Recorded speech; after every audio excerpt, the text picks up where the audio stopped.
सोचो, अगर आप एक दिन इंटरनेट पर किसी स्ट्रेंजर से मिलो और वो आपसे पूछे क्या तुम मेरे साथ डिनर करना चाहोगे, लेकिन उसका मतलब खाना खाना नहीं, खुद खाना बनना हो। सुनने में किसी हॉरर मूवी की स्टोरी लगती है, लेकिन ये एक असली केस है जो जर्मनी में हुआ था।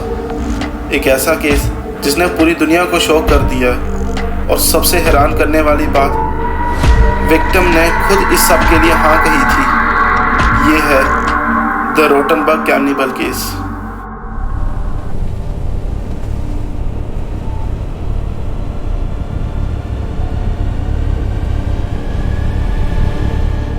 साल था 2001।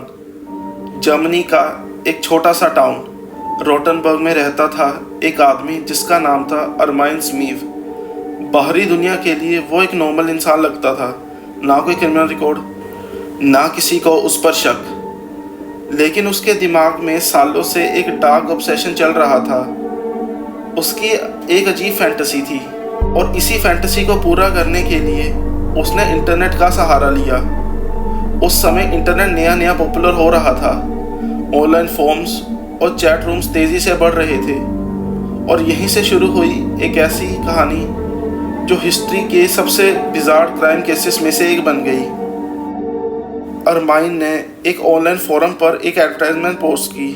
उसने लिखा कि वो एक ऐसे व्यक्ति की तलाश में है जो उसे मिलने के लिए तैयार हो। ज़्यादातर लोग इसे मजाक समझते हैं, कुछ लोगों ने इसे ट्रोल समझा, लेकिन फिर एक आदमी ने जवाब दिया। उसका नाम था बर्न्ड जगलसन ब्रेंड्स।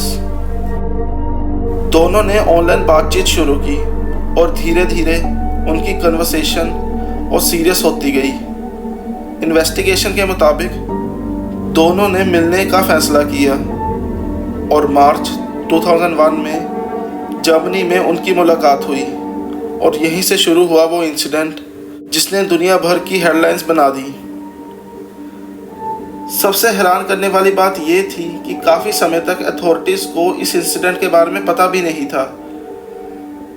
केस तब सामने आया जब सालों बाद इंटरनेट फोरम पर कुछ सस्पिशियस मैसेज देखे गए। पुलिस ने इन्वेस्टिगेशन शुरू की। जैसे जैसे इन्वेस्टिगेशन आगे बढ़ी, ऑफिसर्स को एविडेंस मिलता गया, और फिर उन्होंने अरमाइन स्मीव को अरेस्ट कर लिया। जब मीडिया ने इस केस के बारे में रिपोर्ट करना शुरू किया, पूरी दुनिया शौक में आ गई। लोग एक ही सवाल पूछ रहे थे, क्या ये सच में हुआ है? लेकिन कहानी यहीं ख़त्म नहीं होती। असली मिस्ट्री कोर्ट रूम में शुरू हुई। प्रॉब्लम ये थी कि विक्टिम ने खुद कॉन्टैक्ट किया था, तो कोर्ट के सामने एक अजीब लीगल क्वेश्चन था। अगर कोई व्यक्ति खुद कंसेंट दे तो क्या फिर ये मर्डर है? जर्मन लीगल सिस्टम को इस सवाल का जवाब ढूंढने में काफ़ी मुश्किल हुई। पहले ट्रायल के बाद भी डिबेट ख़त्म नहीं हुई, लेकिन आखिरकार कोर्ट ने अरमाइन मीव्स को मर्डर का दोषी माना और उसे लाइफ इम्प्रिजनमेंट की सज़ा सुनाई।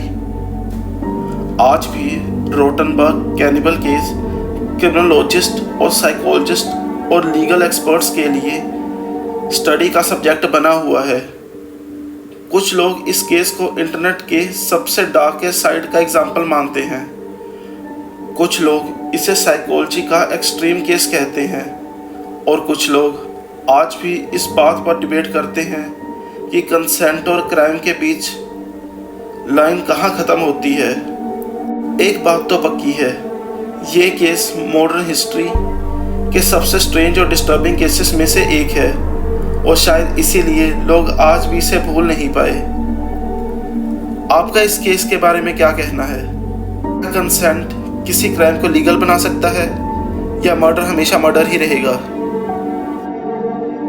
अगर आपको ये वीडियो पसंद आई तो इसे लाइक करें, शेयर करें और मेरे चैनल को सब्सक्राइब करें। ऐसी वीडियोस मैं रोज़ डालता हूँ। और कमेंट में बताएं आपका इस केस के बारे में क्या कहना है।